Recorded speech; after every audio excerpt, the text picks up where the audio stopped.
విశాఖపట్నంలో దాదాపుగా 2,000 కోట్ల రూపాయలు విలువ చేసే దాదాపు 14 ఎకరాల భూమి 99 ఏళ్లకు లూలు గ్రూప్కు లీజుకి ఇచ్చినాడు.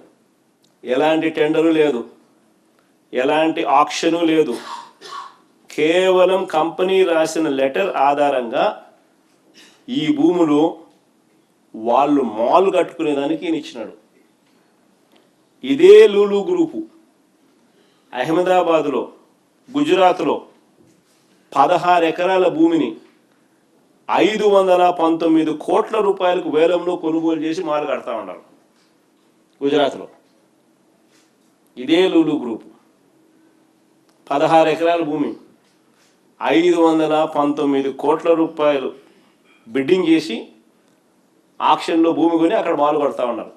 ఆంధ్ర రాష్ట్రంలో ఫ్రీగా చంద్రబాబు నాయుడు గారు ఆక్షన్ లేదు, మన్ను లేదు, పాడు లేదు, ఏమి లేదు, 99 ఏళ్ళ ఊరిక లీజు లూలుకు 14 ఎకరాలు 2,000 కోట్లు భూమి ఇస్తున్నాడు.